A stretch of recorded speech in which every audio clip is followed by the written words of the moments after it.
Do I have a motion to approve the minutes of the September 16th, 2024 meeting? Do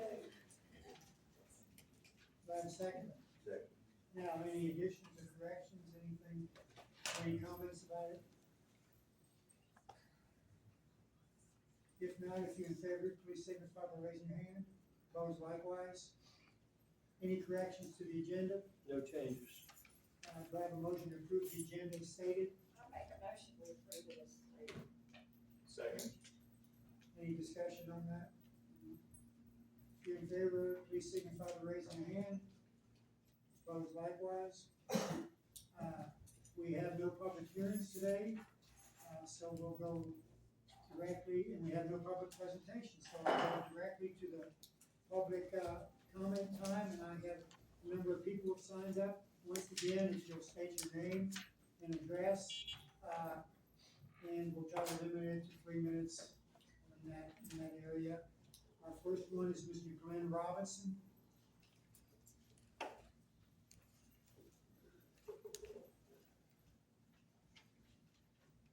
Thank you very much. Thank you, council, for allowing me to speak today. Thank all of these fine citizens that have showed up for this meeting today. Firstly, I would also like to thank our public service people, the town workers for the hard work that they've been doing the last week or so. Our police force, our fire and rescue people have done an excellent job helping cope through this time. I did not get affected as bad as some people, but there was a lot of damage to our property on Highway 16. I'm sorry, Mr. Gates. Glenn Robinson, 182 Market Street, here in Marion. We did sustain a lot of damage up Highway 16. I'd like to personally thank Shelley, and I'd like to thank Avery, Mr. Cornett, for coming up and taking a look at what we have left in that area, and the work that needs to be done. In particular, the work that needs to be done by the highway department and the town people to get things back to some normalcy. I'm not gonna take a lot of time. I'm here at Mr. Rush's request to publicly ask for his resignation. We had a phone conversation last week, and that's the way it ended. He said, if I was so of mind to want his resignation, there was a council meeting, and I was welcome to come express that. And I think there are a lot of other folks here seated in this room that feel likewise. No real reflect of his management of this crisis, but a lot of other things have led up to things. I've, seen a lot of things, had a crew pulled off of that was working, setting up some stuff or attending to set up some stuff, pulled back off Highway 16 to go to another job, and they haven't come back. So I kind of question how that takes place and what priorities there are. My wife drove through almost 2 feet of water to get home last Friday afternoon. No indication that Highway 16 was ever even thought about being closed. And that was a pretty dangerous situation. And I have video of what it looked like at Highway 16 if anyone wants to see it. But that's primarily my thoughts, and about up with my 3 minutes. And I thank you very much. Council have any response to that? Mr. Rush, do you have anything? Not unless you want me to address it. Yeah, go ahead. Highway 16, wasn't closed. You could still get through it. We were up there Friday night. No, you couldn't, Mr. Rush. Get through there. If you had a 4-wheel drive truck, Yeah, in a 4-wheel drive truck, in 4-wheel drive, you might have been able, but every time, You want me to argue with him, or do you want me to answer? Just let it go. You couldn't get on the interstate. No, Okay. you wanna see video? I have video. No, we lived it. We don't need the video. I promise you, I lived it. Now, I'm sure you did, sir. You really did. You Okay. got affected right up there badly, and I'm sorry for you. I mean, you know, you did get hit hard, and I understand. Couldn't get on the interstate. Couldn't get on Well, the interstate. Thank you. We look forward to Once again, I join with a number of other folks in this community that would like to see a new town manager. Thank you. Mr. Bill Stanford. Bill Stamper, 659 Spruce. So, I just like to say, I'm actually running for, town council. I'm a write-in. I'm not a politician by any means. I don't know what you folks do. I ain't even gonna lie about it.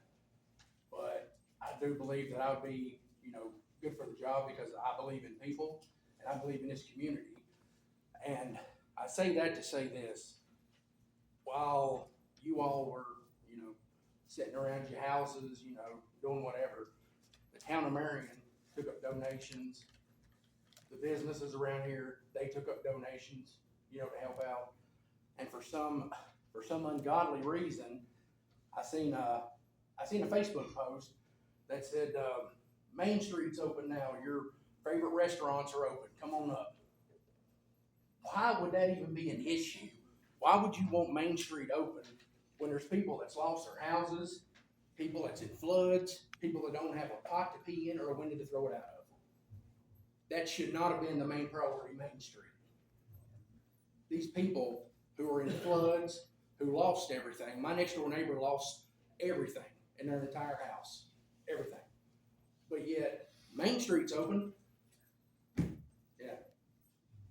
Stop by McAdoo's, we'll get you a $15 cheeseburger if you can afford it. I don't understand why Main Street is the most important thing when people's lives are at stake. I don't understand it. Maybe one of you all can, let me know something that I don't know. And as far as that clock, that thing needs to be turned off. 3 minutes is not enough. Everybody in here has a lot more to say than 3 minutes. The clock needs to go off. And I promise, if I get a seat in here, that clock will go. And a lot of stuff will change. If these people's time is not worth more than 3 minutes to you, why are you here? Why are you here? I believe these people need to speak their minds. You all need to sit there and listen or resign. That's how it is. This town has had enough. This town has had enough of everybody doing it y'all's way or the highway. We're sick of it. We're going to take Marion back. This is our town. You work for us, and that's something y'all need to remember. Y'all work for us. We don't work for you.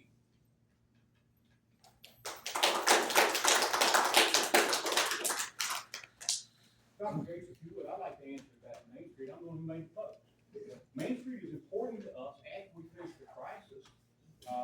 From Friday night until, matter of fact, till last night, in between working my job and also emergency management, I would dare say that I have put in as much time as most anybody else has volunteered to help out with emergency crisis.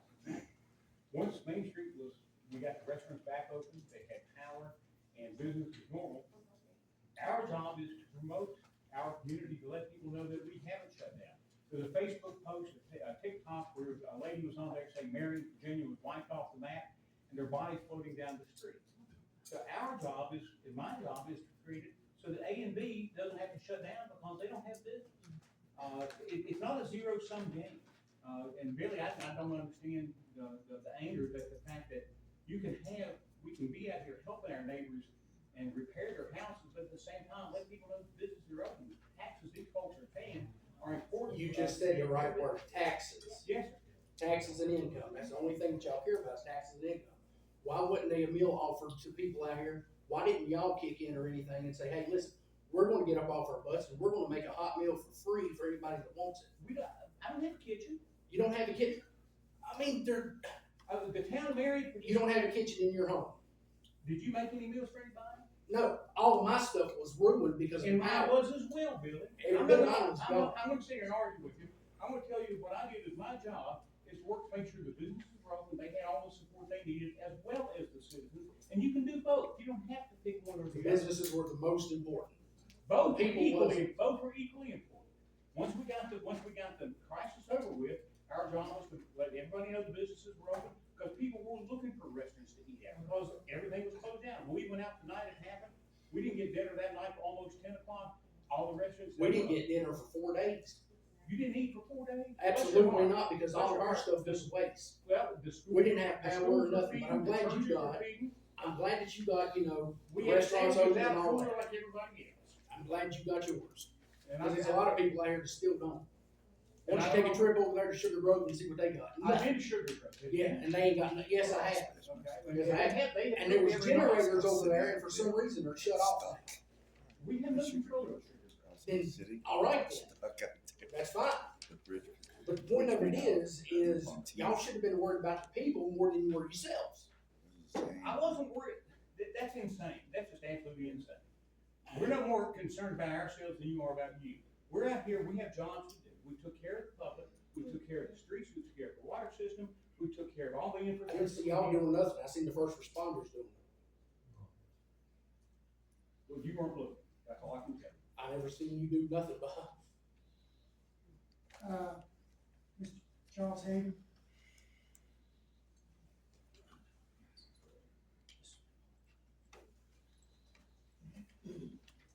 My name's Charles Hayden, I live at 726 South Church Street. Now, I really don't like the idea of bringing this up this time because of all the problem we have with flood. But I think it's important to know. To start off with, this drive-in. I did a petition. 700 signatures are asking y'all to work with Mr. Harmon to keep that drive-in open. Now, I don't understand, because now I've done a little bit of math myself. Approximately 10,000 would fix the problem. We've wasted way more than 10,000 on different projects, way more. So I don't understand what the objection is. During the flood, we know for a fact, there was no water went through that stupid drain because it's on the high side of the road. It all went to the other side. So there was no excuse to have that in that driveway. And when you add that to the fact, we're saying this is a state requirement. Well, why is the building down here at Pearl Avenue and Cherry Street do not have an entrance the same way? Because it was the same width. The state said it could have been grandfathered in, but somebody refused to obey that part. Now, skipping over from that, I have my say on that. The letter to not have meetings, committee meetings and what have you. Each one of y'all have a copy of it. I think it was very misleading when he said in consultation with the four-year council, they recommend not to have it. Here it is, you have it. I done a forward request. They said they had no contact with Bill Rush in 23 or 24. And they did not produce anything. And we all know, all of these industries, when you call, you are recorded. So if he had called, or they called him, it would have been recorded. They clearly said there was no contact with Mr. Rush in either year. So we've been very misleading. Now let's jump to the housing problem. Under the BOP program, supposedly to help the poor, the middle class, the first time, well, right here, in his own words, the BOP's bottom line, town manager Bill Rush said he wanted the actions to raise the value of taxable property in Marion by 25% over the next decade. Middle class, poor people, you raise my value by 25%, I'll probably have to move out of Marion. The only way it's gonna help me is if I decide to sell. I don't want to leave Marion. But this is gonna force me to, if it continues. Because it clearly says here, he said that over time, Ed Stringer's words, the EDA expects to demolish some of the blighted properties, rehab others. I don't see no rehab where possible. And for some, like those in the floodplain, convert them to green spaces and donate to town. Well, we got 3 in the flood zone. The flood has already affected them, and nobody's even in them yet.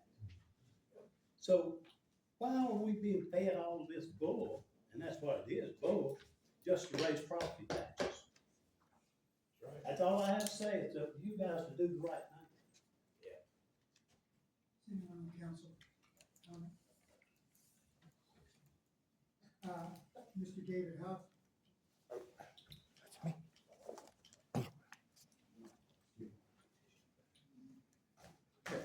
I got a FOIA request I'd like to turn in.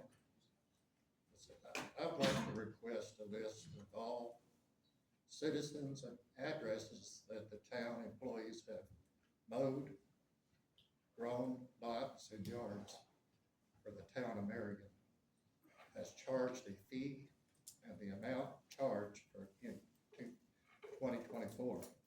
Also include the town ordinance that allows for the town to charge citizens for not mowing overgrown yards.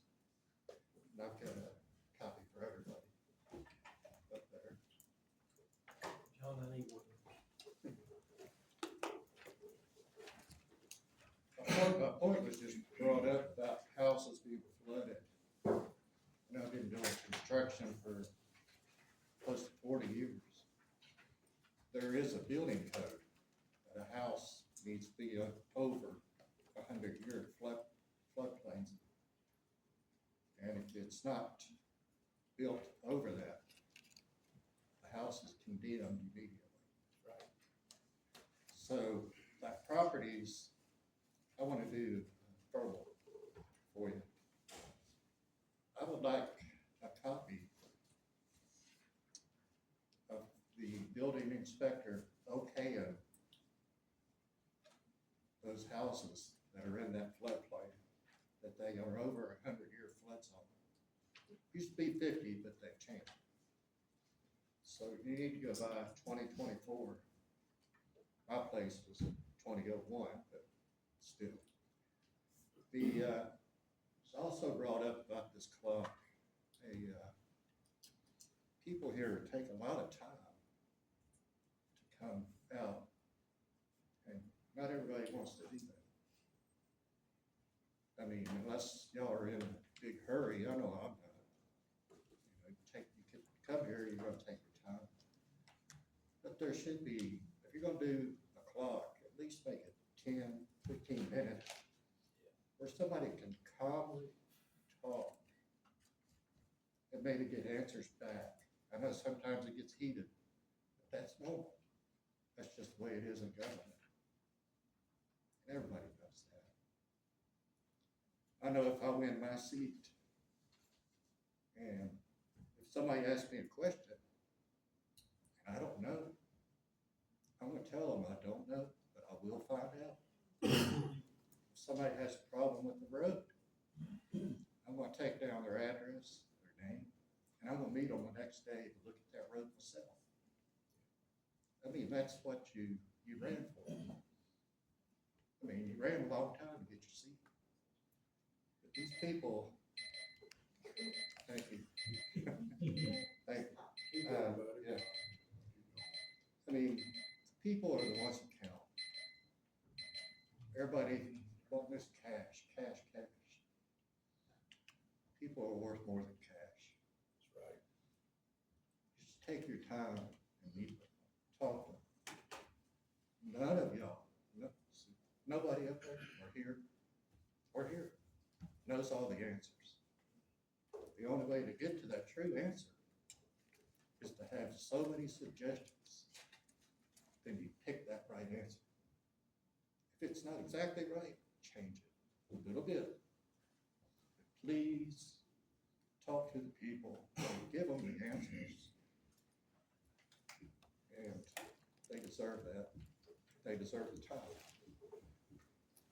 I know, going over a little bit, but about that movie theater, we all grew up in a time with phone booths, well, most of us, with phone booths on the corners. We spent all our dimes. You don't see them. They're gone.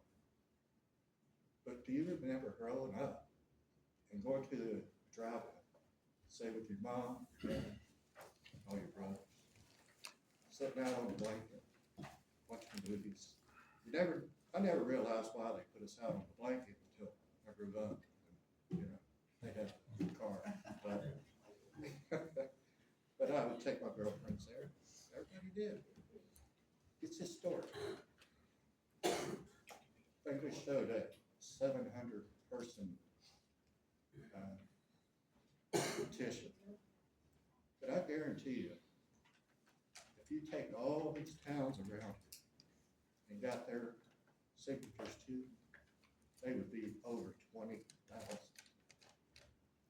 How many movie theaters do we have? Where's the closest one? If there's a problem, I've noticed it myself driving through there, you can't even tell where to turn in. The way they've done that parking lot's a shame. But you should work hard as you can. You don't know what kind of jewel you got sitting there. I mean, people, the towns I've been around and talked to, they would give anything to have that drive-in their town. So I hope that y'all will do the right thing. Work with the owner. Make sure it opens next year. Maybe our kids and grandkids will go to the theater like we did. That's all for now. Thank you.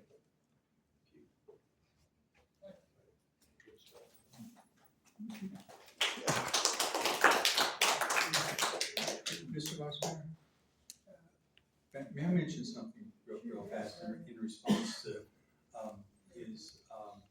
is that, if I'm not mistaken, the parliamentary process towards citizen time and comments and things like that don't necessarily allow interaction between the citizens, and while we hear your comments, sometimes those are addressed later in the meeting, okay? And a lot of times after comments, people get up and leave. And in our individual reports, council has the ability during our own time to address some of these things. So I'm gonna ask you, don't get up and run as soon as the public comment time is done. Stay for the finale, okay? Mr. Gail Atkins? No, that's you. You always leave. My name's Gail Atkins, 531 Catcher Street. This is about my son. He works for the town of Marion as a firefighter and paramedic. On Friday, September 27th, while he was on a call helping people, his truck and another truck got totaled by the crying tree. This is his only truck to get to work and stuff. The insurance paid for his truck, now without a vehicle. And I'm sure glad nobody was in the truck because it would have killed him. He's not asking for anything other than a replacement value of his truck. He's not here tonight. He had to babysit his kids while his wife's going back to school. 2016, the tree was deemed unsafe by our arborist. Said it needed to come down, and I quote, the condition was terminal, structural failure. Said it was like a major wound that would not close up. One of the council meetings previous was talked about on the right-of-ways, cutting dangerous trees on town property. This one had a gaping center hole in it that was rotten. freezer should have came down prior to this.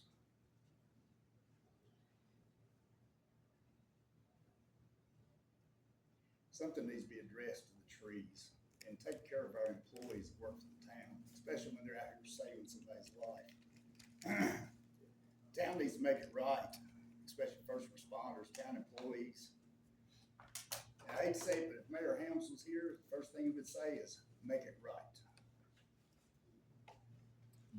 If the town can make land purchases of $1 million on speculations, why can't they surely take care of this for their employees and citizens? Right. He's not able to do like some people on this council, go out and pay cash for a vehicle. He works for the town. He's a paramedic, firefighter, he makes pretty good money, but he's raising 3 kids.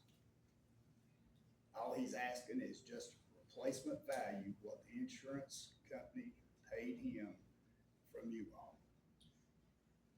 If you can't take care of somebody that works for the town, especially out here saving lives, then what can you do? Thank you.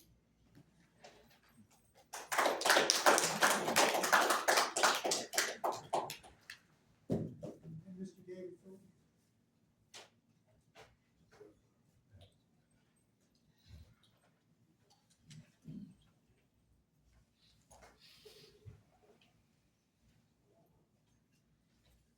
Named David Fulton, live on Pearl Avenue. I went to vote today, and I was wearing this shirt, and I got 2 comments. One, that it was an insult to the town council. Well, my comment was, I think that the town council is an insult to the town of Marion. The reason is, it's been brought out time after time, you value a piece of concrete more than you do a business. Second person told me I was racist against old people. Because, well, to vote in new people, I have to let people younger than you. Well, okay, I'm racist, because I did not vote for any of them. I will tell you straight up. The only one got my vote was Mr. Cornett, because he attempted to stand up for the drive-in theater to have that concrete slab removed. Any comment you want to make to me? I thought it was good, the second one was good. I'll admit, I'm prejudiced against you old people. Very good. I'm prejudiced against you old people. Especially being a spring chicken and whatnot. This is good to know. So I can keep my enemies closer to my friends. I may be old, but I'm young. Now we'll leave it open for anybody who didn't have a chance to sign the sheet. If you'd like to say something, please do. Sample, once again, state your name and address.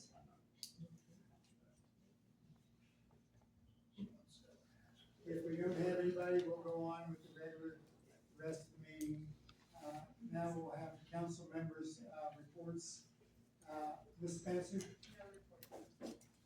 Ms. Kennedy? Well, I just want to ditto what everybody said about our staff, and some of them did things that was above their job description, and I appreciate everything from everybody, and I hope that one of these days they'll all know somehow how much we appreciate them. I'm very distressed. I'll be honest with everybody in this room, that that there are folks in our community that think of us the way you folks do. I'm very sorry. If, there is one thing, Mr. Hayden and I talked yesterday, and some of these questions I think you can take to the bond meetings you attend as well as I do. And that's where maybe some of those questions need to be asked. But I can tell you, we are a hardworking group here. We do not do the work that you see here in council. When we get to our seats in the council meeting, we know we've talked to the proper employees, we we've talked among ourselves. We don't just rubber stamp. We've done the work that we need to do to find out about the issue. It really distresses me to think, I mean, I go to church with the Robinsons, that, you know, you all would have that kind of impression. I don't know why the group was made that was working on your property, maybe one of our, Susie, if I may say, the impression is not of the five of you. My impression is of but the we gentleman are, on the right. we're all in this together. We are the town, the council here, and we are some major part of this town. And it really distresses me that people that I know and I respect think that. I don't know what we're gonna do, but I just have one thing to say. You go to church with us, but you did not once ask us how we did with the flood. If we lost anything, you did not once come see us.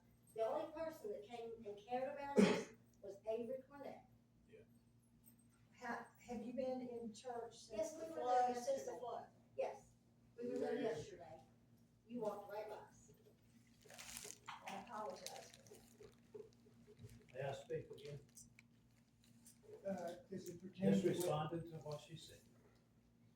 When she made the comment that y'all was the town. I have to contradict you because the citizens is the town. Absolutely. You work for us. Well, we're citizens also, Charles. We are a part of this whole big, this. You are a Citizens. part, over not here. all of it. I didn't mean. You're to, leaving all of us, especially the poor and the middle class, out of everything you do for the sake of raising tax values. This thing I give you about Mr. String. This BOP program supposed to be started with clearing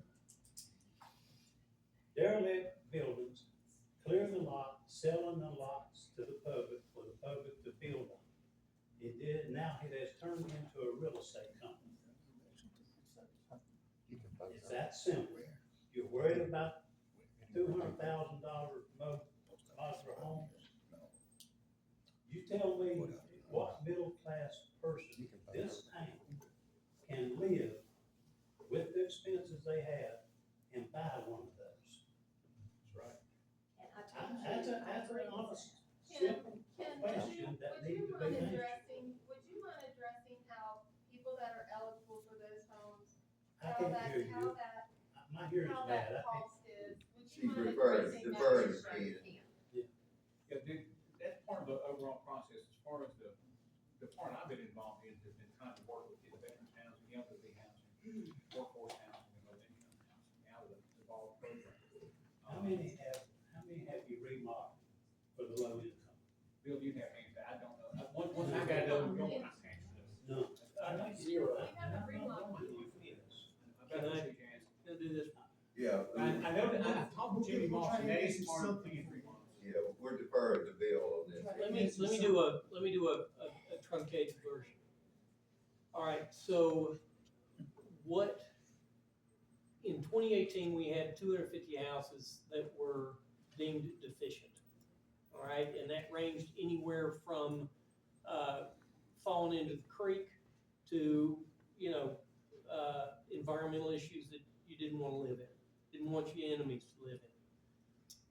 Fast forward 6 years, 200 of those are gone. All right, those aren't houses that you would want anybody to live in. Those are houses that need to be cleared away. Part of the money that you got to clear that away, all right, the grant money, part of that was you had to build back. That was one of the conditions that you had to do that. This is not low-income housing. I've never said it was. Ed Springer never said it was. There's different levels of housing. We're also not doing the high-end speculative housing. This is for the group of people that you have two income families, one's, a teacher and one's working at utility, and yes, they can afford this. They can afford these houses. In terms of what those grants have done for you, is there's a 20% forgivable, second lien, what they call a soft second. So these houses sell, the person buying it only pays, takes a loan out for 80% of that. And then that soft second sits right there and lets them, after a period of time, it's forgiven. And so that's how you build wealth. What is that period? 10 years. Same thing as the community block development grants that you've done on Spruce, Matson, Palmer, Miller, Sheffey, all of those. So the program itself, one of the misnomers is that this was a low income project similar to CDBG. It is not. What this was always set up to do was to get rid of the blight, that would stabilize the neighborhoods, that would stop the slide of these neighborhoods into the cash buyers who didn't ever fix them up, and reduce the value of all the properties around it. That's what the crux of this program is, and it's done. In terms of the 25%, you're already over that. That's what you also have to look at is this 2.5% per year over a 10-year period of time. That's less than inflation is. That's not that statement of 25%. It's your inflation right now. Well, today it isn't, but Charlie, I'm sure Charlie Wassom's here somewhere. Charlie will tell you that it was 8%. 6 months ago. So this program, by any stretch, is a successful program for the town of Marion. It will pay dividends for all levels of people over the years. Once again, will you address the building codes or the FOIA? I know you're Sure, and I'll get this to him, but basically, what he's saying to you is correct. When you build back and you build in a floodplain, Todd's here somewhere. Yeah. You have to build, your first floor level has to be 1 foot higher than the, what we all call the 100-year flood level. What the law says is 1% chance of having it flood in 100 years, but it's a 100-year flood level. All of those have a flood elevation. They are down. That said, we haven't heard the number yet, but I'm pretty sure you had greater than a 100-year flood here last week. I don't think it's a 500-year flood because we've looked at the 500-year FEMA map. But there are places that it got higher than it would have been a 100-year flood. So, and I'll get the elevations. Bill, because you asked about the number of rehab houses. And on the rehab houses, absolutely, we have that to do. That's part of what you call the acquire, renovate, sell program. All right, so what that is you take a house that the EDA buys or somebody buys. You can the housing authority was going to do it. There's a $40,000 basically zero interest grant or loan to whoever does that, okay? With the expectation they could go back in and sell that house for whatever they bought it, plus that $40,000. And it takes ugly houses, turn them into good looking houses and structurally good houses. We have some of those to do. But one of the problems with doing that is the amount of contractors that you have around here. And so it's not real easy to do that. We have 3 houses on Spruce Street, 1 on Look Avenue, maybe 1 on Virginia Avenue, 2 on Anderson, that will eventually go into the acquire, renovate, sell program. But 3 of them right now have people in it. 4 of them have people in them. We're not going to kick them out on the street. But once those things go away, we will renovate them and sell them under the ARS program. So it's not something that happens immediately. We still need to address that we've been sold a bill of goods, and this when you consider Mr. Stringer's words to this council, was if it was in a flood zone, they would be green spaces and give back to the town. We have 3 in the flood zone. I have the county map that shows they're in the flood zone. Can you address that? So why is the houses there? All right, so let me address that. What you have is you have the floodway, you have the 100-year flood zone, and you have the 500-year flood zone. All right, and then you have the unclassified. What Mr. Stringer was talking about when he said that was the floodway, not the floodplain. You cannot build back in a floodway. All right, you have at least 2 properties down there on Spruce Street that we took the houses down, all right, that you cannot build them back. Because, you know, if they're there's a piece of it where the building, to get the setbacks from Spruce Street, they would be in the floodway. Those are the type of properties that he talked about giving back to the town, and they just become a piece of land holding the world together. So, I mean, it isn't that, you know, if you're in a floodplain, because in a floodplain, you absolutely can build. You know, if that was the case, if you couldn't, most of Chilhowie and most of Damascus, you could never build in. I mean, because you build out a floodplain, but you cannot build in the floodway. Charlie, are those, Mr. Long, are those 3 houses in the floodplain?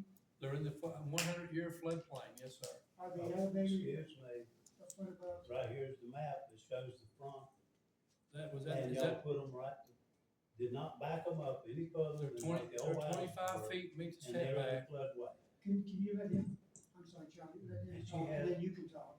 She has a copy of this. Yes, they are in the 100-year floodplain.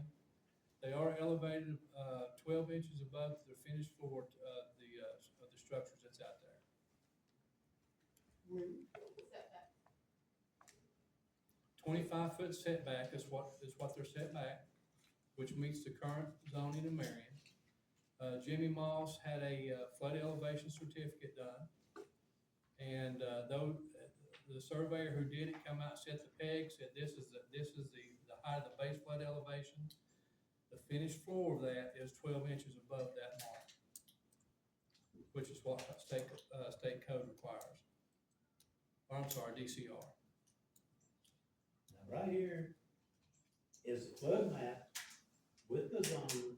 We're in those houses in the highest risk zone. Right here is the 3rd house. The lot, you were asking for a variance on the stream, which means you're closer than you're supposed to be. This is already showing being in the floodway. I'm sorry, we've been sold a bill of goods on this house and things. Charlie, we'll double check that for you. Maybe We'll Todd could get look back, at that. well, we'll get back. in touch Todd, with can you that. shed any light on He just Yeah, did. I mean, any addition? when the surveyor comes out and shoots an elevation for the base flood elevation, it's called a flood elevation certificate. He sets the height of the base flood, which pulls off the FEMA maps. When the finished grade of that floor is finished, it's 12 inches above that level. So everything's in compliance. As far as I know, That's everything is in all. compliance. Okay, well, we'll follow up with you, Charlie, we'll follow up with you on that. I would just like to ask Charlie a question. After hearing his explanation and what I tried to give you yesterday, do you understand it more? I mean, do you see that it wasn't I think that if you want to be honest, you would have done what you said to begin with. Take the derelict properties down, clear the lot, sell them to private individuals instead of becoming a housing development. You said yes. That was the proper way to handle this. And that was what we were promised in the beginning. But it morphed into a real estate business. But this is the best deal you're gonna get anywhere in the county. Man, the best deal was if you left it alone, because a lot of poor people needed those houses to live in. Because we can't afford nothing else. Sure, they're not great, but when you have no money, It's But better you want than living kids, on the street. we've had examples of kids out here that those It's houses still weren't better than even, living on the and street. Cherry Some Street of out us, West some Cherry. of us happen to. We never grew up in houses like that, Charlotte. Well, who did? You didn't and I didn't. You wanna bet on it? Well, I grew up in a three-room shack. yeah, but, well, I mean, it is, I mean, good grief. I mean, I know those houses, I wouldn't have let a kid do that. But anyhow, let's move on to, Grass hut mansion. Two-story grass hut, it's the biggest in my village. yeah. Oh, we've done it, we built them for, District 3, what do you call that? we lost 5 vehicles in the flood. I mean, I've been around here, I'm 76 years old, lived in Smith County all my life, lived in Marion 72. Now the flood of, the 100-year flood in 77 hit certain parts of the county worse than this one. I can take you over to Farm Ridge Valley and show you water levels still in Hayville where it came up.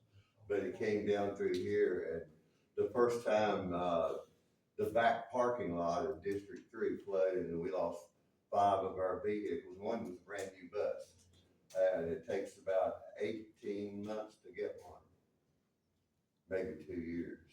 So it's been tough.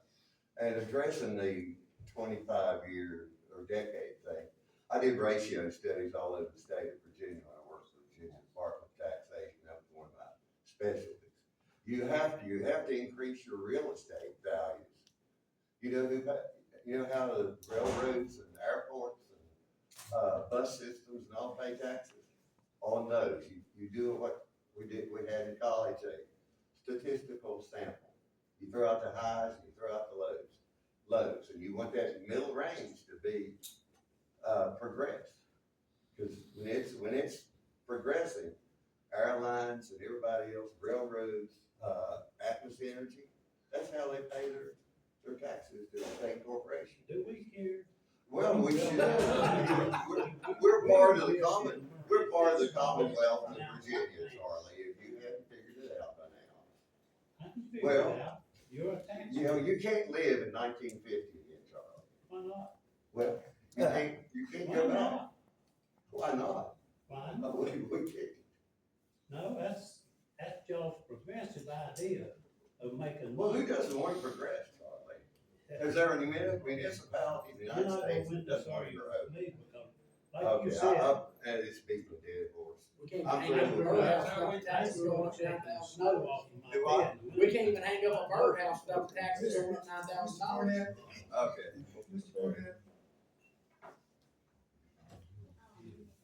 I'm scared to even plant a Okay, flag. thanks everybody for staying.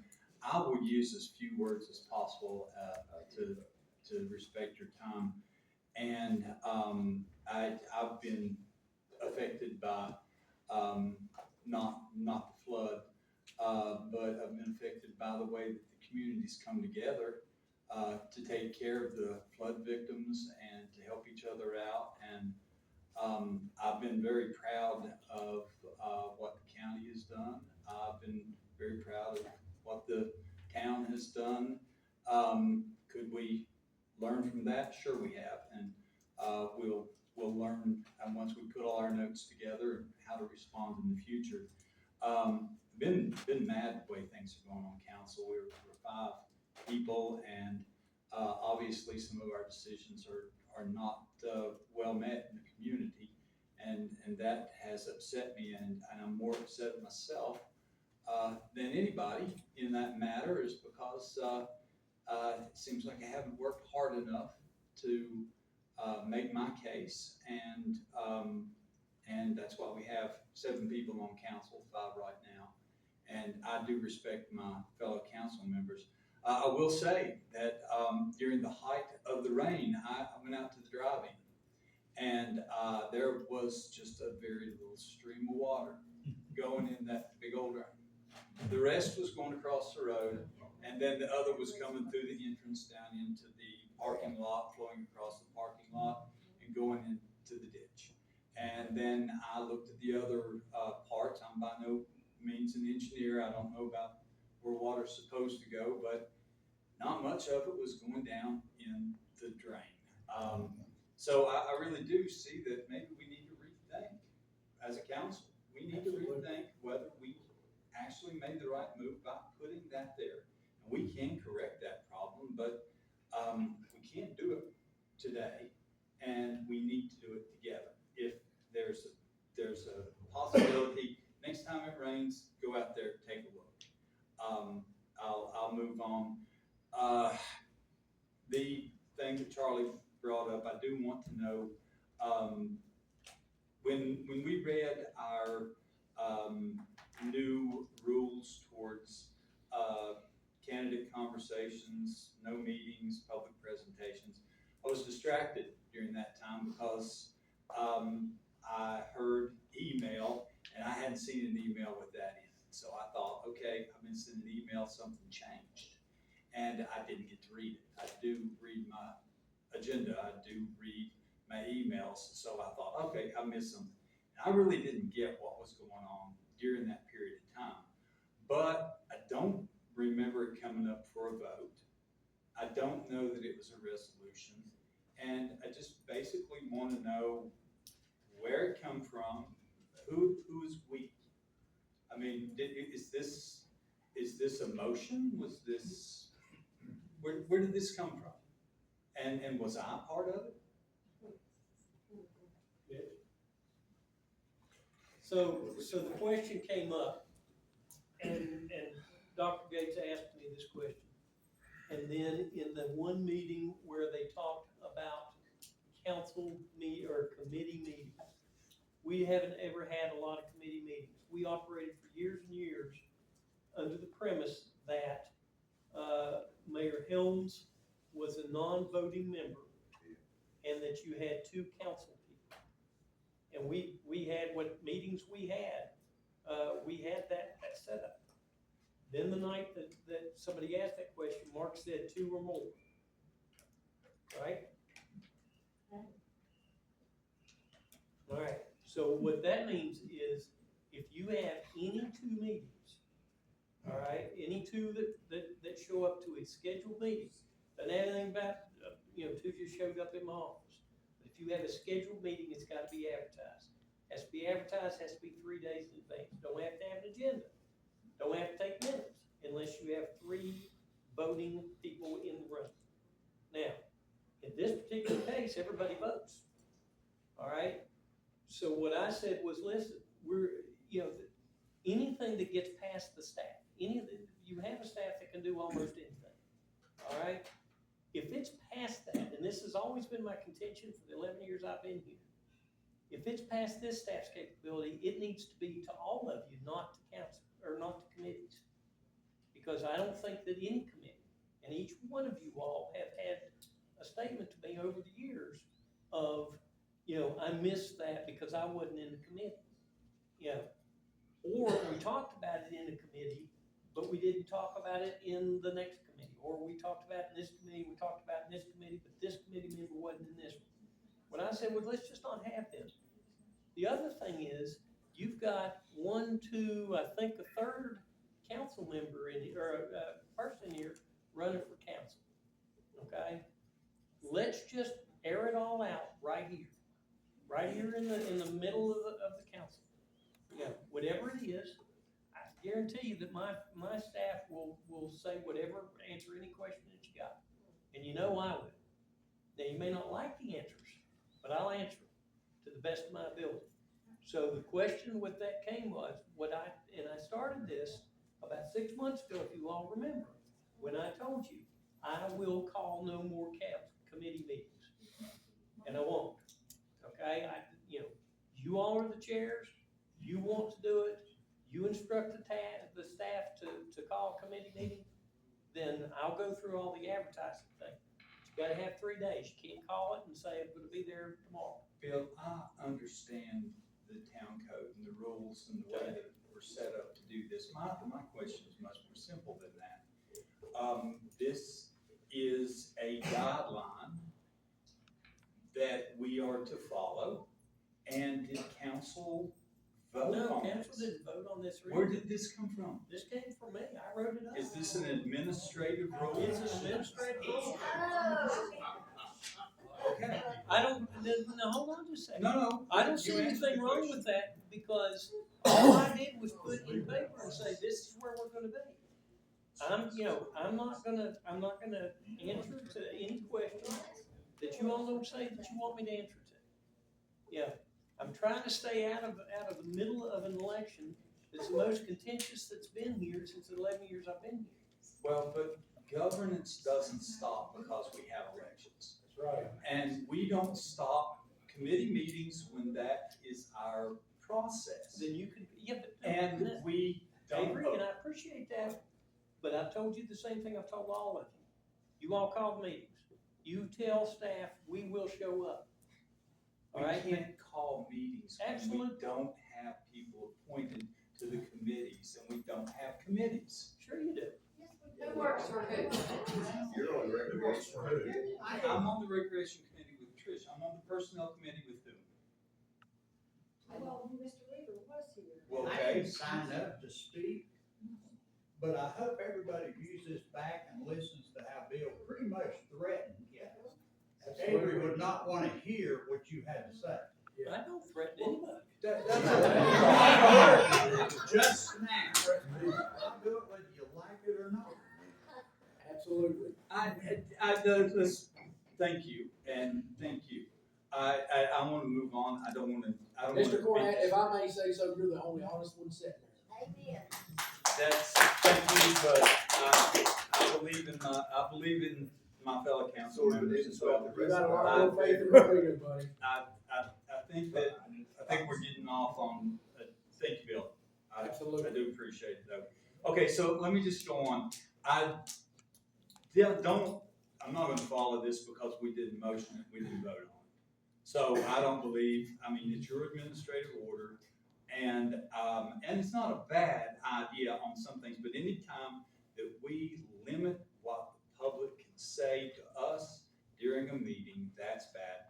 And when we limit ourselves by what we can do in the governance of our town because of an election or because of anything else other than a war, which there is provision for that. So next time we do something like this and we limit the people's ability to speak to us or our ability to speak with and do our jobs, let's vote on it at least. I will say one thing, we've always had the 3 minute. Yeah.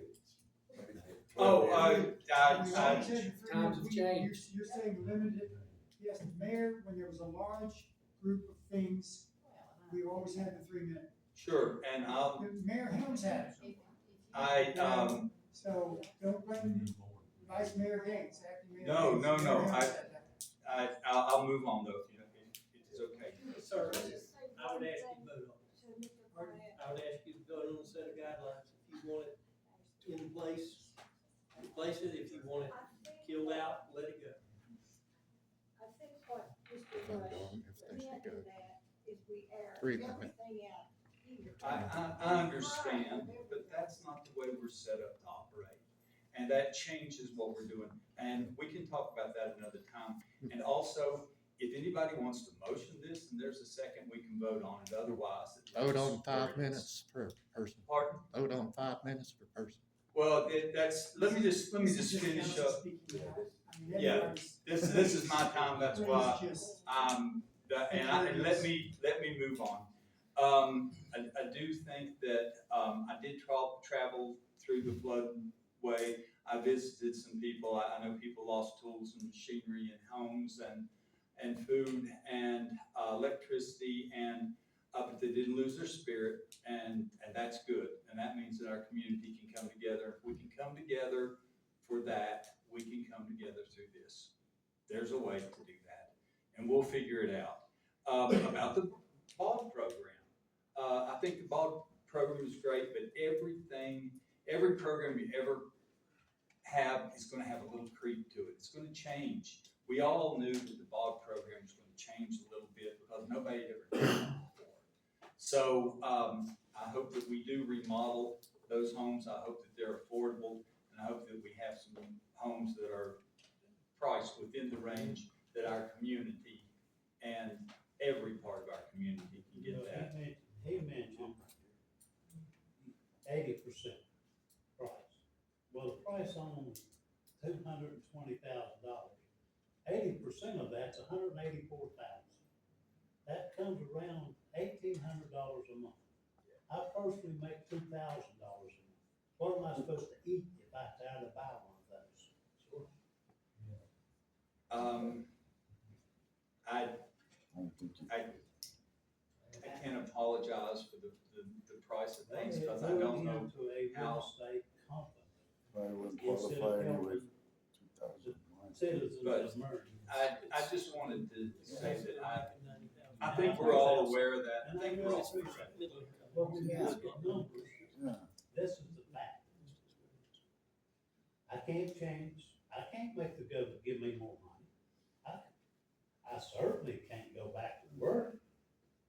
Well, because of my hopefully, personal circumstance. hopefully the interest rates are gonna go down and the grocery prices are gonna go down and we're gonna be energy independent and all these other things in the future. We can hope for this. If I want to do better, is get out of Marion. Percentage. Sell my place and get out of Marion. Don't want you to do that. But anyway, I did go around a little bit. I looked at several things, and saw where the volunteers and the donation centers and things like that.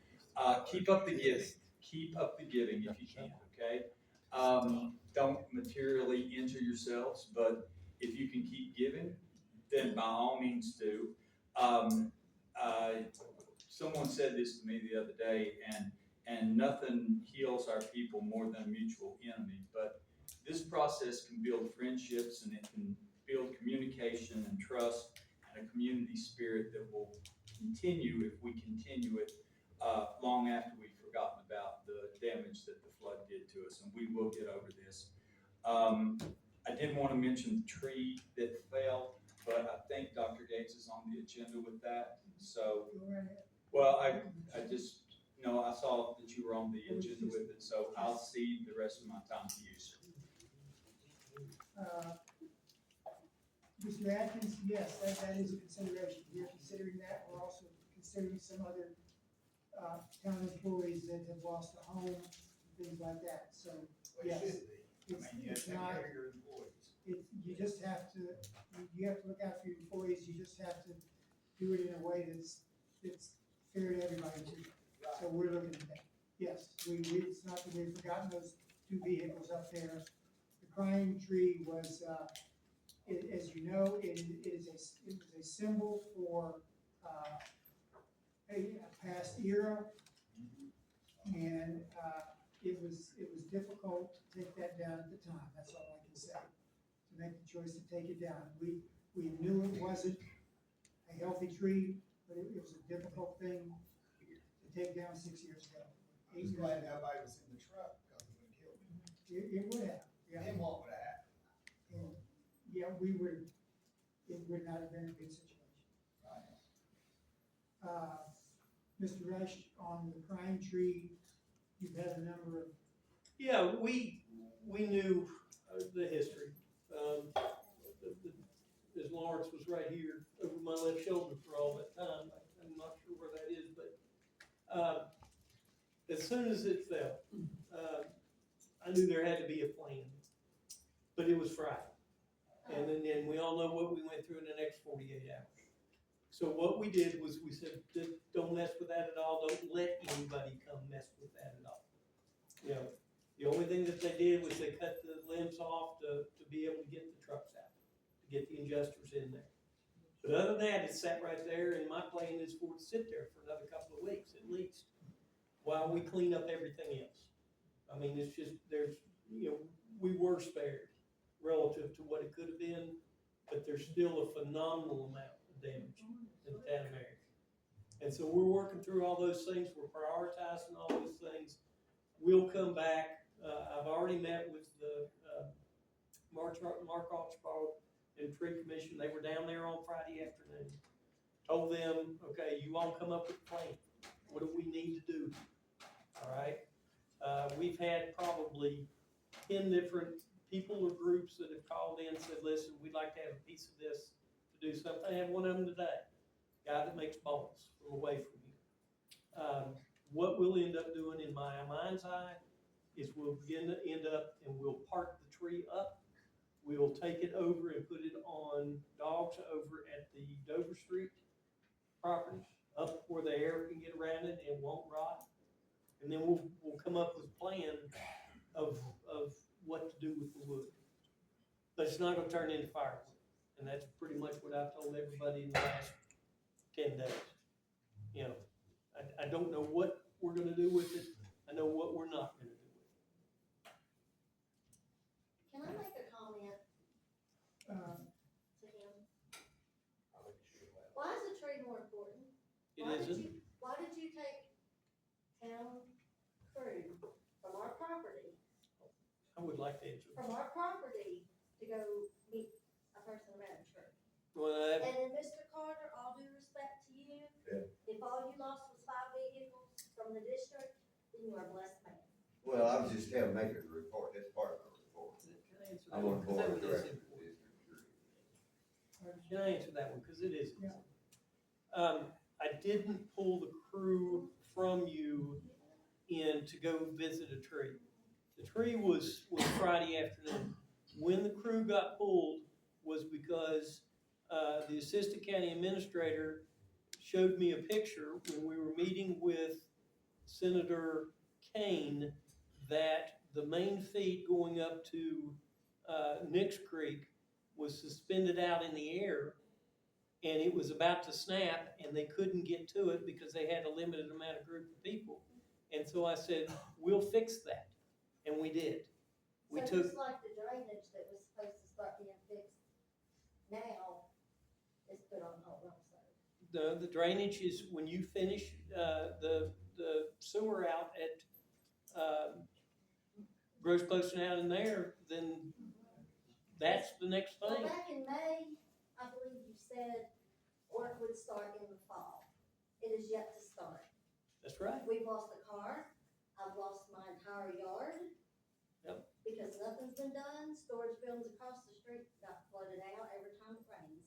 You said on May 21st, I believe, it was gonna start in the fall. It's And not that started. has started in the fall. No, it Yours wasn't. is after that. That's not what you said. I don't believe that's true, but That is that's true. okay. That I mean, is true. you know, they did suffer a loss. There's no question about it. And a lot of people did. And a lot of decisions had to be made during all that time as to what are we gonna go do. I mean, you were losing 600 gallons a minute on a leak up at Rocky Hollow. I'm gonna go fix that. That's what we're gonna go do. And so as we go forward, you know, we will do all the things. We've got a lake up behind the place that we got to pump out. We're gonna do all the things that we can. But I mean, the decision to pull the crew absolutely was mine. Because had that snapped out, that would have been a whole lot of stuff. Mr. Kennedy? I'll just report that, last week, there was a hearing on the matter, filed by Danny and Rebecca Parks over the Henry Street property, and the judge, threw that out. So they do have the right to appeal if they want, but it would be hard based upon how the judge ruled for them to come up with the grounds to no charge. Anything else? That's all. Mark, can I ask, how long do they have to appeal? Well, they've got 30 days to put their appeal. Staff reports. Ms. Hammond? No report card. Chief Clare? Pass. He's undercover right now. Cindy always gets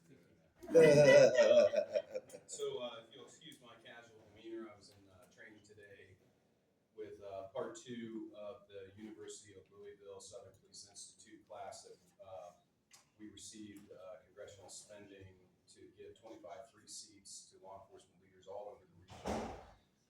This equips them not only with executive education on budgeting and strategic management and really trying to be the tide that lifts all the boats, but it did so to them at no cost. And so we're in a week of that.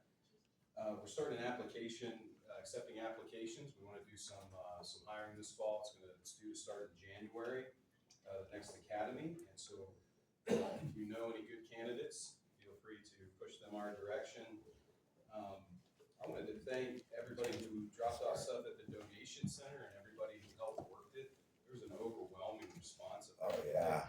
Couldn't even put all this stuff everywhere, and I I thought was that was really, incredible. really shocked.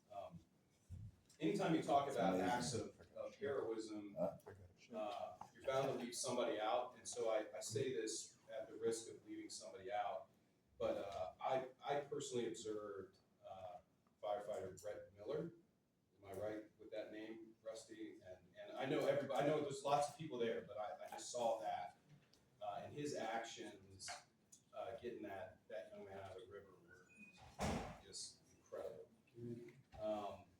And unless there's any question, there's many more things I suppose I could say, but unless there's questions, that's all. Council, have any questions? Thank you. Chief Ham? I'm a little skittish myself, but, thank you, Mr. Vice Mayor. Most of my report today is, like everybody else's, is gonna focus on the flooding and the storm that we all had to endure. On Friday, about the time the rain started till roughly around 6 p.m., we responded to about 20 calls for service on that day alone. And those were a wide variety of calls, medical calls, a lot of power lines, obviously water hazards, fire alarms. We had, as a region in Southwest Virginia, had 7 swift water teams stationed already here in Southwest Virginia.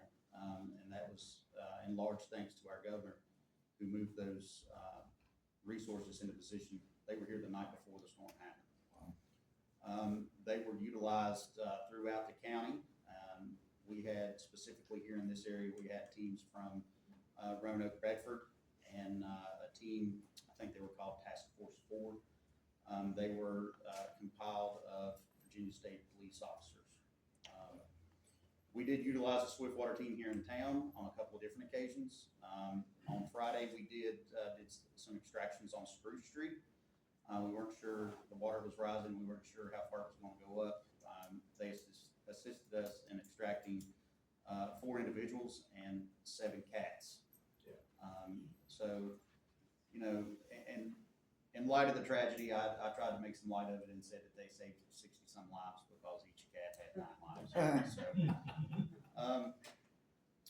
we did have the rescue of a child on Maxon Drive that Chief Clare alluded to, and there's going to be more to come on that. I'm going to be asking council for a resolution and some recognition for individuals. I can stand before you today and say that it was one of the most awe-inspiring heroic events that I have ever witnessed.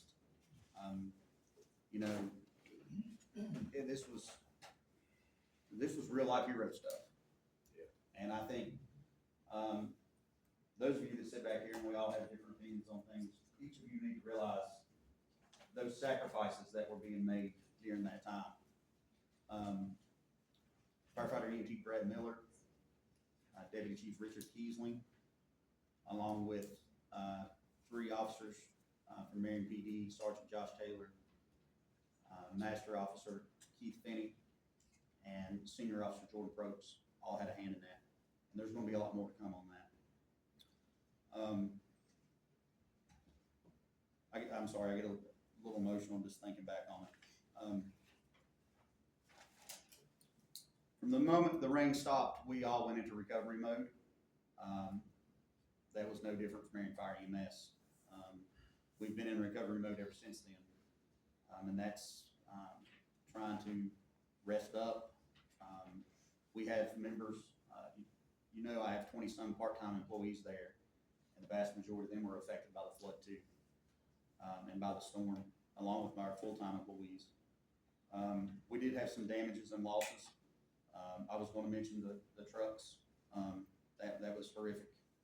I have some photos of that. It was unreal, the damage that was sustained there. Just some other stuff. We lost some ropes that were damaged, and I personally broke a winch doing some recovery efforts, so.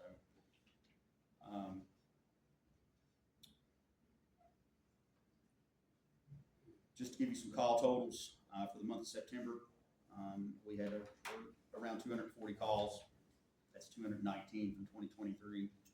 Year to date, we're at 1,969 calls. That's up about 7.3%.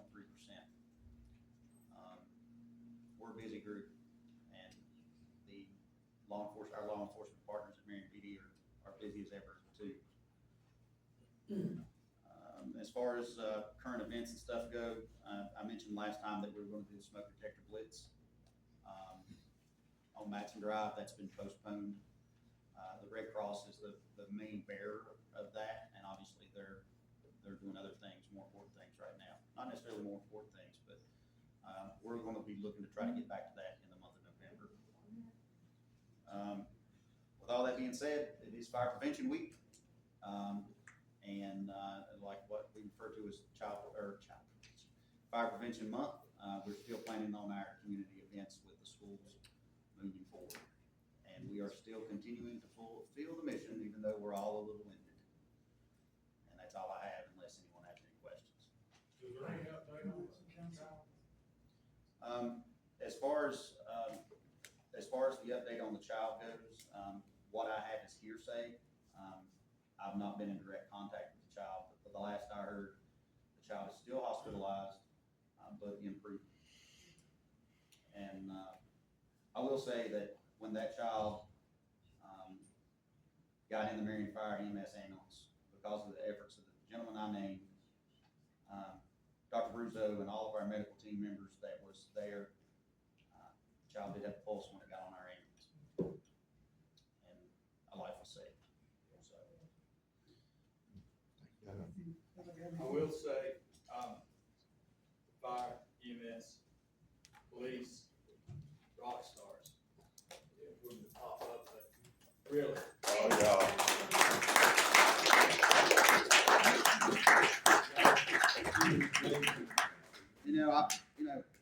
I will say this too, while I've got my time.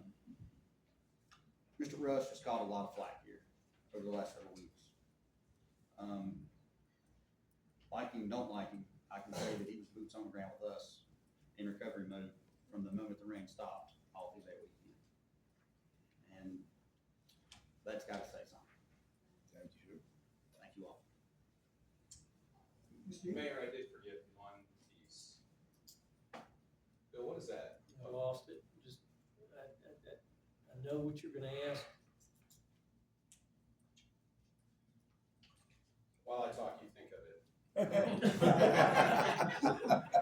So I do want to say, we talked about public works, cutting down trees and doing different things, and what police officers and firefighters do. But there was a moment, and we had talked about it as you came in, where we had some folks that needed to come off of Lee Street. Perhaps they had delayed a bit too long, and we didn't have any way to get to them. Couldn't get a swift water team. The LMTV was stuck on Broad Street, and so we had a public works employee operating a front-end loader who showed up down there, and I asked him if he had the intestinal fortitude to go up and get those people out of their houses, and he didn't blink. Nice. And I hope Bill. James Perkins. James Perkins. Yeah. I don't know what James's position is specifically. I don't know if he's just kind of operator one or something. Operator one. But that's in our job description. I'm not trying to say he wouldn't do it. I'm just saying, like, he had plenty of other hero things to do, right? Like cut down trees around busting power lines and move debris out of floodwaters. But when I asked him if he was willing to do it, he didn't blink, and we did it. So I think I'd like to follow up on that comment, Chief. Your public works department in this town was rock stars as well. Yeah. Through this whole event, from start to finish, and they're still doing it. If you see any of those folks out, they don't often get the recognition or the notoriety, if you will, that maybe Chief Claire's department and the fire and EMS folks do, but they played a pivotal role in getting you the ability to get to point A, giving us the ability to get from point A and point B on Friday in the midst of chaos. Those folks are unsung heroes Friday. And shame on me for not recognizing him. Oh, no, he's, yeah. Pulling you up to the door. Yeah, no, he really went for it. So thank you for letting me add that. I don't want his name to go. Thank you very much. First on here is flood operations update, and I think we just have pretty good coverage of that. We have, at this point, we are well on our way to recovery, thanks to, public works, police, fire rescue, and a lot of the decisions that Bill made to get things done, cleared up, some resources where they needed to be. In spite of the earlier, comments back and forth, there are a bunch of people who've been a lot of hours. Personally, I've been putting in 14 to 16 hours a day, in doing this in addition to my job, working with emergency management. I'm sorry the Bill didn't get anything to eat. We've had a shelter open since Friday evening. We could get hot meals at the school, and they were Brookside Church. And so meals have been available, and I'm sorry you didn't get any. We helped staff up the center down here at Wells Fargo to the point that donations are coming in to the point where it's almost like we are in Damascus and Boone, where we are having to take a pause back to get those out in the communities. Jumped out in addition to, like I said, doing what we're doing here, out in Aggie, Sugar Grove, Adwell, to kind of administrators around, met with firefighters, met with different places who are volunteering, and just amazing stories all the way around. Here in town, we work with businesses. We work with some great folks that have jumped in and helped out. Joe personally recognized you and Gwen the student. They're running the warehouse down here for storage, support and manpower. And it doesn't go unrecognized because they have a loss. They have a tremendous loss to Marion Laundry Building and a couple of buildings downtown. Joe can tell you we've been in contact since the beginning. We reached out to Gail and all the businesses to let them know about FEMA, about the resources that are available, and setting up centers to help people. Your house goes down in the storm. It gets back up in 3 days. So what we're trying to do is get the word out to people and help them in this next step. How do you go about applying to FEMA? How do you go about reaching out? We have been in contact with our state and federal legislators. We had Senator King here. We've had Morgan Griffith here. We've had the governor here. And we have, I haven't met with all of them, but we've had people who have met with all those folks and explained to them Marion's situation. And I can tell you one of the most heartbreaking things I've ever done on the job is down on River Street, meeting with Stacy Smith. And Charlie talks about people who have started out with nothing and ended up just about all of it still in their pocket. And Stacy had truly built his business down there. He lost everything. And to have that man who I have known for years and a hardworking guy, his family's down there, and him in tears knowing that he's lost everything, and asked how we could recover for this. And being able to be in a position where I can help him start connecting with resources is just a blessing, and I appreciate the talent and the opportunity to do that. So the flood recovery will continue for some time. We were hit nearly as hard as their neighbors in Damascus, or Western North Carolina, or some of the communities down in Tennessee. But everybody who lost. Kind of like they say, unemployment's a bad thing. If your neighbor loses a job, it's a disaster when you lose yours. That's the same thing with this. There are people who have lost a lot more than we have. I'm fortunate that we had, at our house, all we had was a tree across the house, and a vehicle. There were people who lost a lot more. All of us were out of power for a week. Hats off not only to our public works guys, our police, fire and rescue, but the linemen that were here, the tree trimmers. I mean, it was just an amazing thing to see the community come together and rise up, and people come in here to volunteer every day. So I encourage you not only to give, if you can't give financially, to help out. Down here at the Wells Fargo Center, come and take an hour, help unload some pallets, help give out some food. You'll see that there's still a tremendous amount of need. General operations will continue doing what we're doing here. We've started a pop-up plants. We've got about 15 people in the pop-up plants. We hope to have 3 businesses that will be able to help that program. In addition to planning the fall events, and life does go on.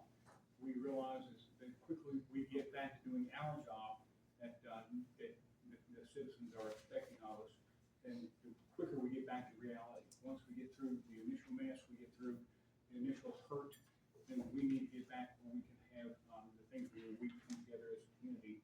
And that includes everything from the turkey trot and Halloween madness.